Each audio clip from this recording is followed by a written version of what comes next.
everybody. Multiclass Gamer here. This is December 1st, 2020. And what you're looking at is my Xbox Series X. Somebody said that the lighting was pretty poor in the last episode, or in yesterday's video when I showed it, and I agree it was. It was pretty much impossible to see, so here's a better look at it with better lighting. Cool thing is with this neat little tripod I got, I can actually change the colors too. Well, it's kind of limited, but still, I can't do it from remotely, but I can do this. I can change the colors. This probably looks better actually. Anyways, so yeah, I got the Xbox Series X on. I said I got it 3 days after the release, but it was actually on the 13th, the day after the PS5 came out. Now, getting this system was, I mainly got it at the time because that was the one that we happened to have in stock. I'm planning on getting both the Series X and the PS5 because I'm a console collector, so it just makes sense for me to own both systems. And not only that, but also for other reasons too. Because of the whole storage issue with the PS5, apparently just with the launch games alone, people are already running out of space on their systems. They both the Series X and the PS5 have a 1 terabyte hard drive, but currently the PS5 has limited options for expanding your storage, like for external storage in particular. So you have to, you run out of space like almost immediately just by getting from the launch games alone. So my plan is that when I get PS5, I'm only going to play. I'm going to collect as many PS5 games as I can, but I'm only going to play the console exclusives on it. So, for instance, Spider-Man Miles Morales is a game that's exclusive to PS5. So therefore, I'm going to play that on my PS5. But games like Call of Duty, Black Ops Cold War, that's a game I'm going to play on the Xbox Series X whenever I get around to playing it. Same goes for Assassin's Creed Valhalla, Watch Dogs Legion, or whatever other games are out there that are available for both systems. I'll play on the Xbox Series X because the Xbox Series X currently has options for expanding your storage that the PS5 doesn't, although pricey, but they're still there. So that's basically the gist of it. But there are other reasons to own the Series X over the PS5, like for instance, it's definitely better on the backwards compatibility scene. You can play any Xbox One game that doesn't use the Kinect, which is a big deal to me because of the fact that I didn't own an Xbox One nor an Xbox 360. So basically, the only other Xbox I have is the original. And so with that, I'm able to play I was able to play the one Xbox One game I had before even having the series. Oh god, the glare there. I guess I can turn down brightness actually. I should probably do that because I can adjust that as well with this thing back here. Just a few notches there. Yeah, rehydrated. Oh, it's still kind of bright there. But yeah, I was able to play rehydrated. But also recently, because since I was able to play rehydrated, I thought I'd get some other Xbox One games I wasn't able to get before because I didn't have an Xbox One. In particular, Rare Replay.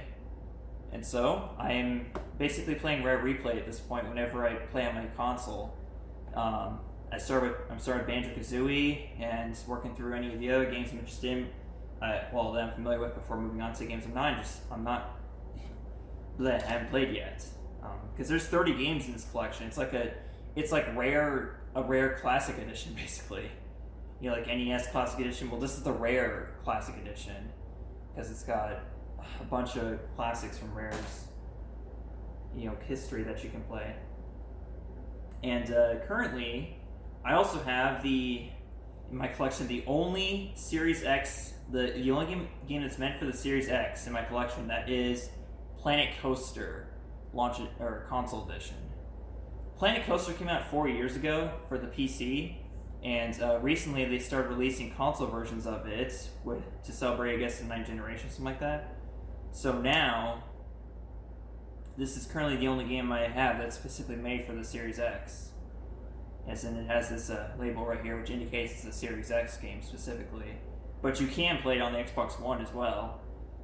That's a nice thing too, is that if you have an Xbox One, you're not sure about the Series X yet.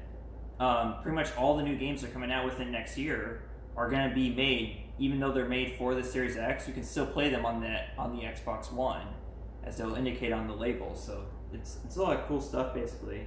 So it balances out whether you're interested in getting the Series X right away or waiting a year because you can't afford it. That's where Microsoft really thought about the consumer there. So those are the 3 Xbox One and / Series X games I have currently, and Battlefield Rehydrate is the one I've completed so far and got all the achievements and whatnot. But yeah, it's gonna take me a long time to get through Rare Replay. There's a lot to go through there. There's Banjo-Kazooie, Banjo-Tooie, Conker's Bad Fur Day. And might I add, the 2 Banjo games, those are the Xbox 360 versions. So, and it's interesting because the Series X is compatible with about 500 Xbox 360 games. And I don't know if this counts as one, like a part of that backwards compatibility list, the Banjo-Kazooie and Banjo-Tooie games, because they were ported to the Xbox 360 as the Xbox Live versions. And it's kind of, because I noticed whenever I actually play Banjo-Kazooie, it actually switches to a completely, how do I say this? It switches to the 360 mode of the console basically, because I feel like I'm playing on the Xbox 360 whenever I play it. The menus look different, they look outdated and stuff like that. So it definitely it taps into a 360 mode of the console basically whenever you play it. So that's interesting. I'm guessing it does that with any other 360 game you play on this that is compatible with it. And I know how it works because whenever you it doesn't just simply play off the disc whenever you insert a game that's compatible with the Series X. It just what it does is it downloads the ROM of the game basically, and then you play that ROM whenever you insert the disc. So you're not even technically using the disc that you put in, but I think you still need the disc in order to play said game, so it's kind of weird. But that's how it does it for the 360 and the original Xbox games whenever you play them on there. But yeah, that's pretty much it. This is the controller that comes with it also. This is the controller that's specifically meant for the Series X, I think.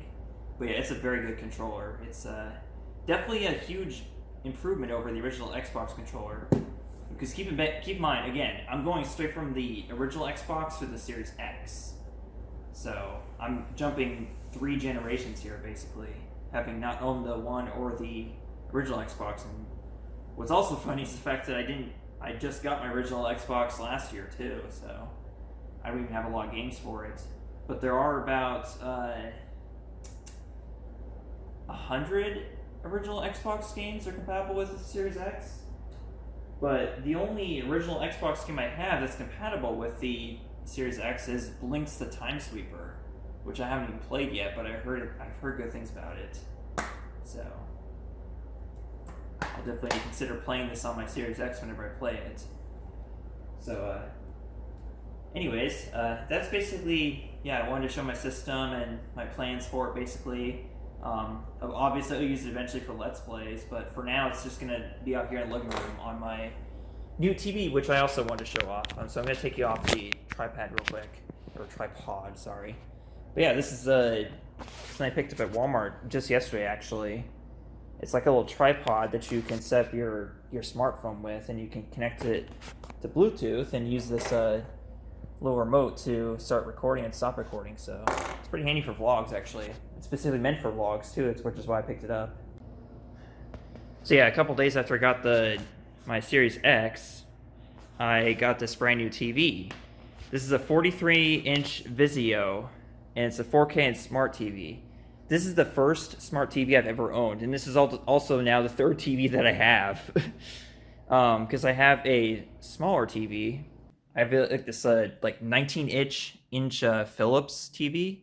This TV is from 2009.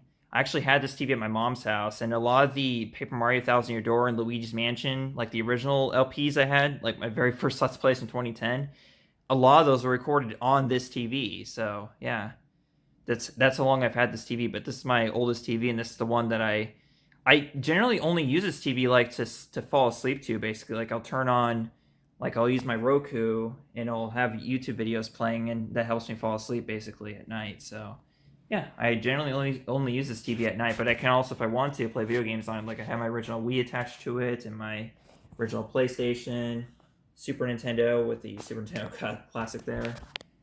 Hey, Lau, what's up? He's in a cuddly mood, I guess. He wants to cuddle.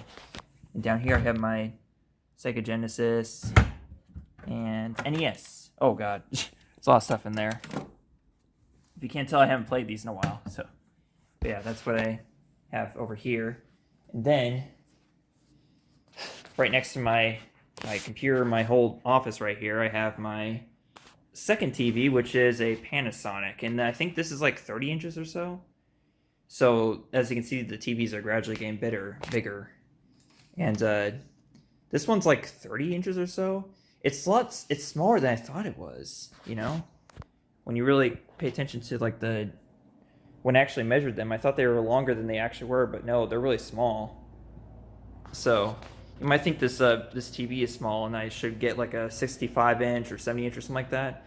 But I had to stay down with the 43 inches because of the fact that this TV stand is too small to get any bigger TV, basically. If I get a bigger TV, I'd have to like mount it on the wall, and I can't do that because, you know, apartments are, you know how apartments are. They're strict about like, you know, sticking stuff in the walls. So for now, this is the biggest TV I can get, and it's very exciting to have my first 4K smart TV, just so I could, you know, just specifically for the 9th generation video game systems. But yeah, for now I have like my GameCube and my second GameCube, the silver one, and the Dreamcast hooked up to it. But yeah, this is it's my new TV, smart TV. It's got all the functions I'd have in my Roku. They're inside the TV, so I don't have to have my Roku out here. I can have a limited number of HDMI devices hooked up to it. But yeah, back to this Panasonic TV from 2013. This is the TV I had at my dad's house for the last 2013. Yeah, that's when I was a senior in high school. So, or where I started my senior year in high school. So for the last couple of years I lived with my dad, I had this TV, and I've taken it with me ever since then. But yeah, you're probably wondering about all this stuff behind it. This is where all my recording happens, basically all my Let's Play recordings and whatnot. I have 2 capture cards, actually 3 capture cards on screen right now. My Elgato HD60. Actually, make that 4 because my 3DS capture card right there, or 2DS capture card as it may be. Yeah, my 2DS capture card, Elgato HD60, Diamond 1500, and Dazzle HD. That right there is an HDMI switch, so I can have multiple HDMI devices hooked up. It's a mess back here. I got my Wii U and Nintendo 64, GameCube, PS2, PS4 Pro, Switch, and a printer. The best video game console of all right here. Oh, and under the hood, or shall we say under the table, my original Xbox. Yeah, it's kind of cramped down there, but that's where it is.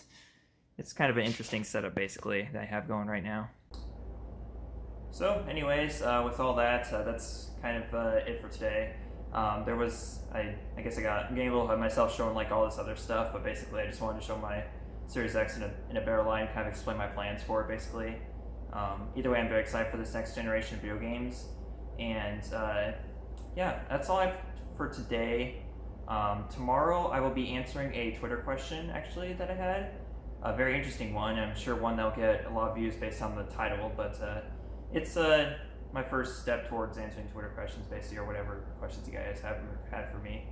I can just make whole videos out of questions, basically. So pretty much the possibilities are endless at this point. I could talk about a lot of stuff, and I will be sharing my video game collections too by console as well, because with video game collecting being a hobby of mine, basically, I'm going to share that with you guys as well. Like, basically, I'm going to start by sharing like all the video games I currently have for each system as of whatever date it is, and then I will just share more the new games that I collect as I get them. So that's basically plans going forward for vlogs. So see you guys tomorrow for my next vlog, or whenever I decide to do another vlog. Bye.